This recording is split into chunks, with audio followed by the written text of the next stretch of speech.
জীবনে প্রথমবার একটা নতুন জার্নির অভিজ্ঞতা অর্জন করতে যাচ্ছি, যেটা কোনোদিন স্বপ্নেও ভাবিনি। হাত দেখো কি অবস্থা হয়েছে, হাত কিন্তু মানে হালকা কনকন করতে লেগেছে একদম। দিনটা ছিল অক্টোবর মাসের 5 তারিখ। Good morning everyone. এর আগের দিন রাতে আমরা কিন্তু প্রায় 12:30 থেকে 1টা নাগাদ আমরা এসেছিলাম এই হোটেলে মানালির।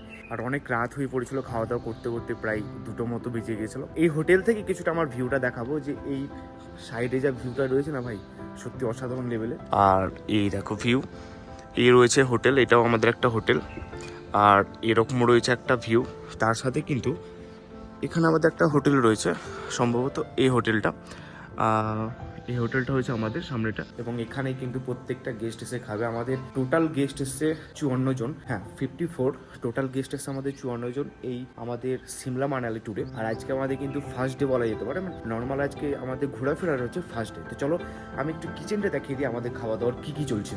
আর এখানে রয়েছে পিন্টুদা এদিকে পেঁয়াজ কাটতে ব্যস্ত। যাই হোক, গুড মর্নিং। এখানে রয়েছে খোকন মামু, কালকে আমার সাথে মামা এসছে। Good morning. রান্নাবান্না কাজকর্ম চলছে। সকালের কিন্তু এখন প্রায় 7:10 নাগাদ বাজে, কিন্তু এখনো অনেক গেস্ট উঠা হয়নি, যেহেতু কালকে রাতে অনেক দেরি করে ঘুমিয়েছিলাম, তাই তো। এই ট্রাভেলারের গাড়িতে করে কিন্তু আমরা এসেছি। আমাদের কিন্তু টোটাল 4খানা গাড়ি রয়েছে, 4খানা গাড়িতে টোটাল 54 জন আমরা গেস্ট এসেছি। সামনে একটা সেখানে রয়েছে।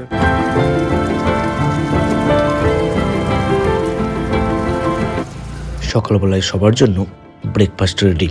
আজকে ব্রেকফাস্টে ছিল লুচি এবং সবজি, কিন্তু সকাল থেকে যে পরিমাণে বৃষ্টি, সকাল থেকে যে বৃষ্টি লাগিয়েছি কি বলবো, মানে এখন পর্যন্ত কিন্তু বৃষ্টি ছাড়ছে না। সকাল সেই 7:30 নাগাদ শুরু হয়েছে, এখন পর্যন্ত একই রকমভাবে বৃষ্টি হয়ে যাচ্ছে। সকাল থেকে বৃষ্টি অতিরিক্ত লেভেলের হয়ে গেছে, মানে সকাল 7:30 থেকে স্টার্ট হয়েছিল, এখন পর্যন্ত মানে চলছে। প্রায় এখন 11টা নাগাদ বাজতে এসছে, এখন পর্যন্ত থামছে না, মানে থামার নামই নিচ্ছে না। কি লেভেলের বৃষ্টি! যাই হোক, বৃষ্টির মধ্যে কিন্তু আমরা গাড়িতে উঠে পড়েছি। আর এই দেখো সবাই কিন্তু গাড়িতে উঠে পড়েছে। আজকে কিন্তু হালকা পরিমাণে বরফের দেখা মিলছে, এখান থেকে বোঝা যাচ্ছে না। ঠিক এই সামনেটাতে কিন্তু সাদা সাদা বরফ দেখা যাচ্ছে। দেখা যাক আজকে ফুললি বরফ পাই কিনা আমরা। সবার ব্রেকফাস্ট শেষ হতেই সবাই সময়ের দিকে লক্ষ্য রেখে আমরা আমাদের গাড়ি ছেড়ে দিই। এরপর আমরা বেরিয়ে পড়ি আজকের লোকাল সাইট সিনের জন্য।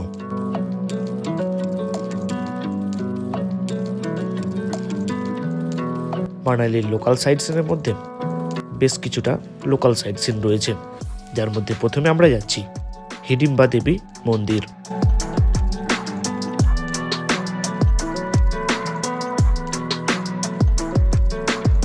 এখান থেকে ভাই বরফ দেখা যাচ্ছে।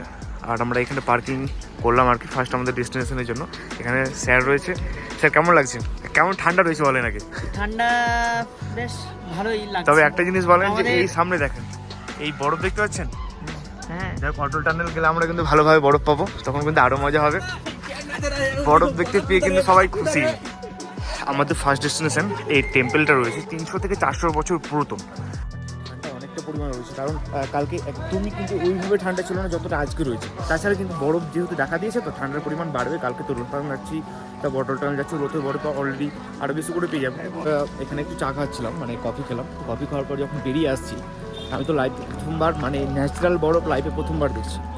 ফ্রিজের বরফ নেড়েছি, কোনো আইসক্রিমের বরফ খেয়েছি, সব রকম বরফ খেয়েছি, কিন্তু ন্যাচারালভাবে লাইফে যদি প্রথমবার বরফ দেখতে হয়, তো আজকে নিজের চোখে দেখলাম এখানে। জাস্ট এই সামনেটাতে দেখার মতো ভিউ রয়েছে, মানে আমি জাস্ট এখানে চা খাচ্ছিলাম। আর এই যখন বেরিয়ে এসেছি হোটেল থেকে, বেরিয়ে এসে যে ভিউটা না, মানে অসাধারণ লেভেলে রয়েছে।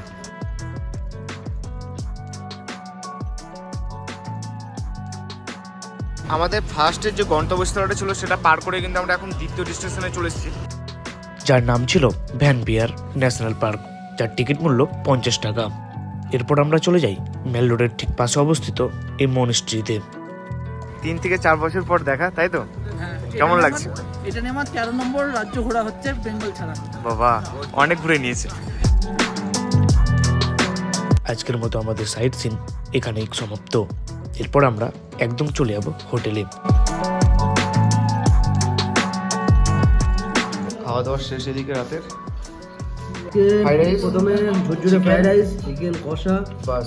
আর তার সাথে এখন করেছে বেগুনি, আর এইটা হচ্ছে আমাদের সব থেকে ফেমাস জিনিস, মাছের ডিমের পকোড়া। বাহ, জবরদস্ত খাচ্ছে। এইভাবে বাইটটা নেবে বাস। এই দেখো এখানে plate ready. Welcome to day 3।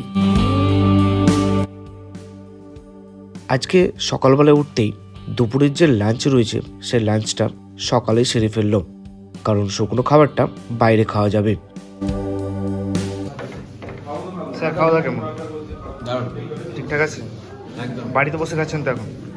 মানে খাবার ওইরকম পাচ্ছেন তো, তাই বলছি। ব্যাস। যাই হোক, আজকের এই সকালের খাবার। আজকে সকালে বৃষ্টি হচ্ছে, সকাল থেকেই কিন্তু বৃষ্টি লেগে আছে। আর আজকে কিন্তু আমরা যাচ্ছি অটল টানেলের দিকে। যাই হোক, সবাই রেডি, এখন উঠে পড়বো। সবাই তো দেখা যাচ্ছে।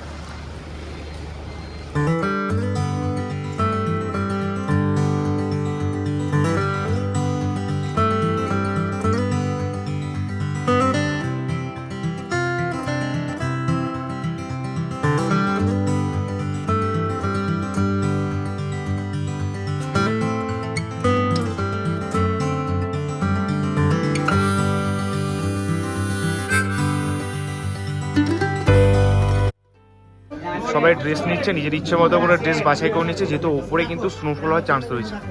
সোলাং ভ্যালি এবং অটল টানেল দুটোতে যাবে। সবাই ড্রেস বাছাই করে নিচ্ছে নিজের নিজের।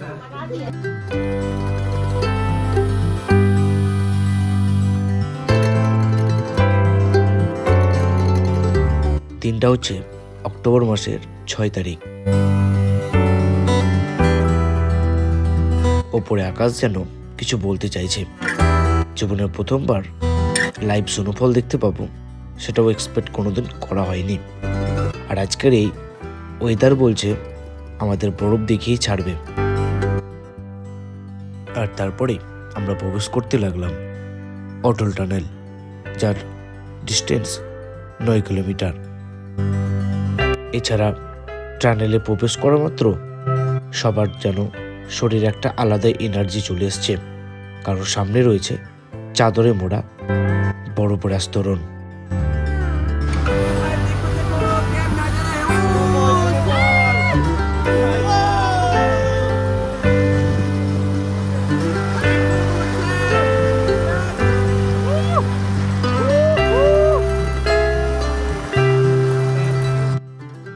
সত্যি বলতে আমরা কেউ এক্সপেক্ট করিনি যে অক্টোবর মাসের 6 তারিখ এমন স্নোফল এবং এমন বরফ দেখতে পাবো। সবাই কিন্তু অবিশ্বাস্য ছিল, সত্যি ভাবনার বাইরে।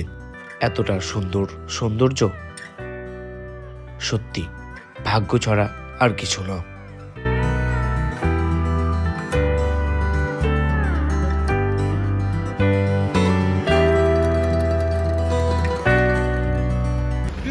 লাইভ স্নোফল,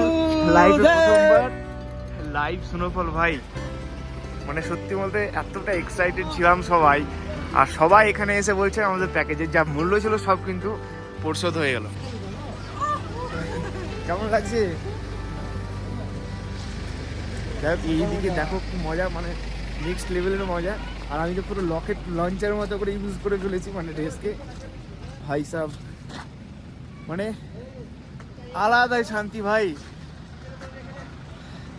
বিশ্বাস করতে পারছি না যে লাইভ স্নো হচ্ছে। এই দেখো ড্রেস বাগড়াগুলো দেখো কি অবস্থা।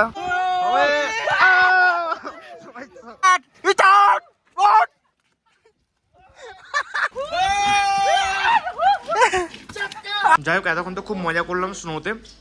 এবার কিন্তু আমরা এখানে একটু রেস্টুরেন্টে বসেছি মোমো খাওয়ার জন্য। অলরেডি খাওয়া শুরু করে দিয়েছি।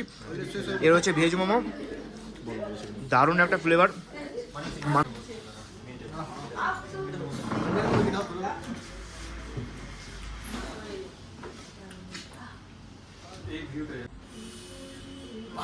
চলো টেস্ট করা যাক ম্যাগিটা।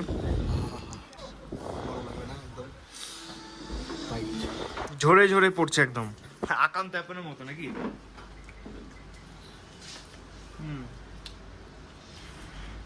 এটা নর্মাল ম্যাগি, তবু অনেক টেস্ট আছে।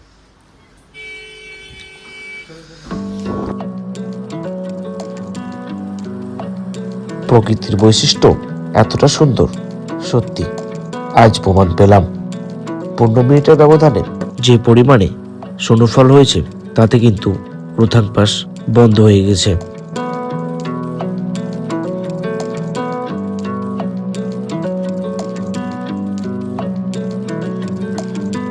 যার কারণে আবার আমরা রিটার্ন যাচ্ছি অটল টানেলের দিকে।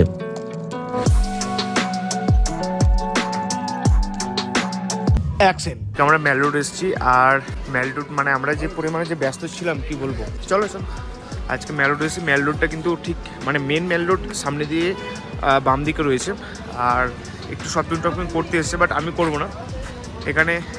প্রীতম দা সব ফিক্স, যাই সব এগুলো কিন্তু ফিক্সড হয়েছে, যার কারণে কোনো দাম দর তো কিছু করাই যাবে না। চলো আমরা এখন আছি মল মার্কেট মানালিতে, হিমাচল প্রদেশে মানালি।